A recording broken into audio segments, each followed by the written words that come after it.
বন্ধু, তুমি কার ফ্যান আমি তো জানি না, তবে আমি MS ধোনির ফ্যান। যেসব মানুষেরা MS ধোনিকে পছন্দ করে না, তাদের উদ্দেশ্যে একটাই কথা বলবো, তোমার যে ভালোবাসার মানুষ, তাকে যদি কেউ খারাপ কথা বা অন্য কিছু বলে, তার বিপক্ষে তুমি কথা তুলবে।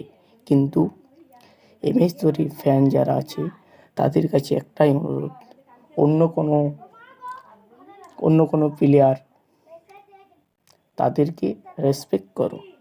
আমিও জানি যে MS ধোনিকে তারা পছন্দ করে না, ওরা নাই করুক, কিন্তু আমাদের কর্তব্য, যারা আমরা MS ধোনির ফ্যান আছি, তাদের কর্তব্য হলো যে প্রত্যেকটা ভারতীয় প্লেয়ারকে রেসপেক্ট করা। কিছু অবুঝ মানুষ যারা হয়তো খেলা দেখেছে বা তাদের পছন্দ একটা মানুষ আছে, আমার ফেসবুক নাম হলো রাধাকৃষ্ণ, সেখানে একজন ছেলে, বন্ধুই ধরতে পারি, সে কি লিখছে, একটা খারাপ কিছু লিখেছে MS ধোনির নিয়ে। কিন্তু এটা দেখে মনে হলো যে ভারতের মধ্যে, একই দেশের মধ্যে খেলা একটা ক্যাপ্টেন, তাকে নিয়ে এইসব কথা উঠছে।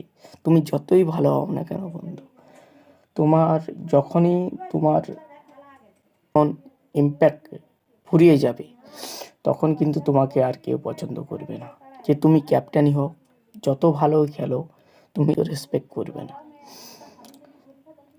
ভারতের মানুষ এরকমই, আর এরকমই চলবে। বাইরের দেশে কোনো প্লেয়ার 3টা ট্রফি বা 4টা ট্রফি জিতলে তাদের কত প্রশংসা হয়। যেমন অস্ট্রেলিয়া জিতলো, অস্ট্রেলিয়াকে প্রশংসা করছে সব মানুষ, যে অস্ট্রেলিয়া ভালো খেলেছে। এই রিসেন্ট রোহিত শর্মা জিতলো, রোহিত শর্মাকেও মোটামুটি সবাই, ভারতীয় 144 কোটি মানুষ রেসপেক্ট জানিয়েছে। এটাই কর্তব্য। কিন্তু MS ধোনি এত কিছু দেওয়ার পর দেশকে, তার বিরুদ্ধে এরকম কথা, এরকম যে মানুষের মধ্যে ভাবনা থেকেছে বা রয়েছে, সেটা কিন্তু আমি পছন্দ করি না আমার তরফ থেকে।